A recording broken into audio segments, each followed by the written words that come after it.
Първото, което ще направим за този съботен сладкиш е да разбием 4 яйца тук. Добавяме една чайна чаша захар, не пълно, по-големите, след което започваме да бием сместа до побеляване. След като сместа вече побеля, предстои да сложим една чайна чаша, това чайна чаша ли е брашно, която да разбъркаме. Като препоръчвам да бъркате така, че да не станете бели вие, а не сместа.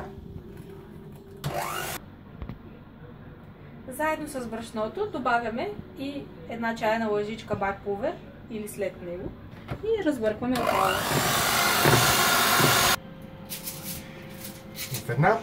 В случая кръгла тава с падащо дъно ще излеем така вече готовия блат. По-скоро сместа за него. Преди това намазахме дъното на тази тава. Това ще го изхвърлим тук. И съответно започваме да отливаме. След като сме сложили сместа в тавата, карваме да изпечем блата на 190 градуса в нашия случай. В една чаша слагаме останалото в случая от желатина. Едно пакетче и с 5-6 лъжици течност някакво. В нашия случай използваме съвсем домашен компот от череши. Разбъркваме хубаво и поставяме на водна баня, докато стане хомогенна смес. Току-що разбрахме, че ще използваме череши за нашия сладкиш, който в момента правим. Затова тези коктейлни череши, да кажем в домашни условия, първо ще ги обезкостим. Мисля, ще ги оставим без кости. После ще видим за какво ще ги използваме. Или костилки в случая. Кости бих казал, костилки не е интересно.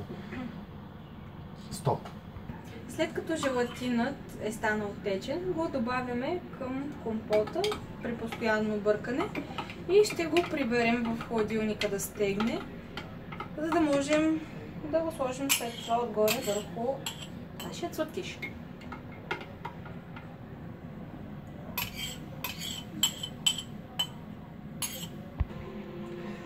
След като вече е нашия блат готов, е редно да вземем да го разрежем така, защото ще бъде малко по-интересен самия сладкиш.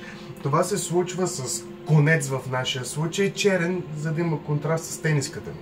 При което го хващаме от двете страни и търкаме наляво-надясно, бавно и смело, като внимаваме да не се получи накриво и да не излезе извън формата, както тръгнах аз. Въпреки че по телевизията обикновено не се стига до това, понякога трябва някой да измие чиниите.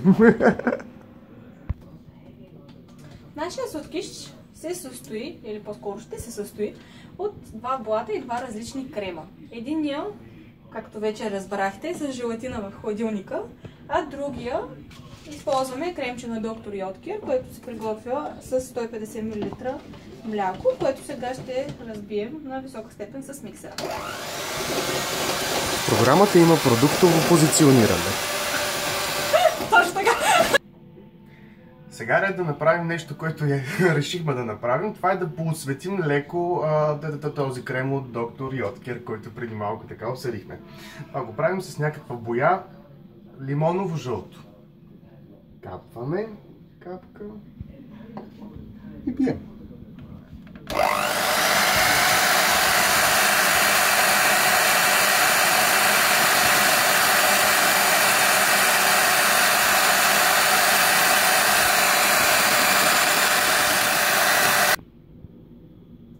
Добавяме малко есенция ром към кремчето на доктор Йоткер. Държа да отбележа, че и това е на доктор Йоткер. Явно има фенове негови в тази кухня. След което разбъркваме и нанасяме или изсипваме върху плата. Мисля да искам рекламни права на доктор Йоткер. Добре, искам. Ще имам да чакам, но... Може и да ти си даде. Ще ми се даде друг път. Охайна ром. Нормално. Откъде дойде? Не знам ли.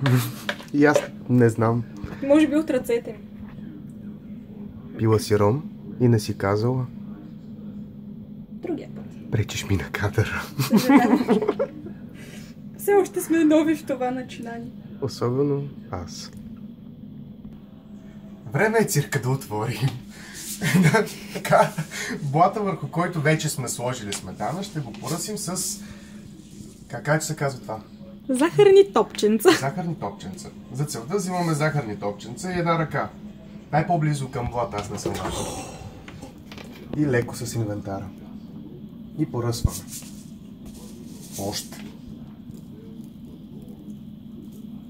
Това не е за хора с инсулинозависими. С диабет, искам да кажа. Мисля, че е достатъчно. Не мисля, още малко. Това ми хареса. Забавно е. Добре, това е супер малцинствено, в смисъл супер добро. Стига толкова. Върху кремчето поставяме втората част от нашия блат. И върху него започваме да редим разполовените черешки.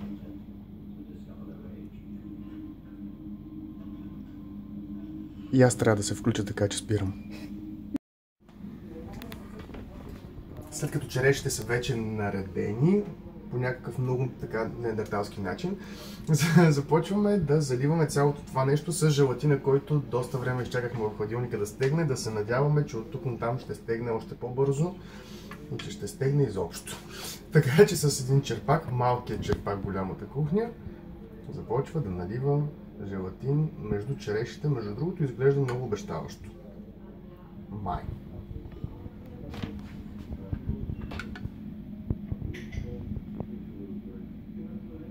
И така, докато свърши сместа.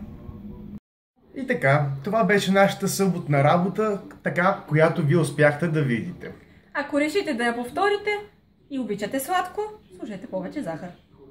Сложете много повече захар. Всъщност това, което предстои да направим, е да разберем колко повече захар трябваше да се сложи. А пък какво остана да ви кажем? Това е Миро, малкият черпак. А това е Сиска, големият черпак.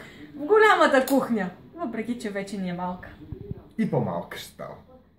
Апетит! Приятен, бон апетит! Добър!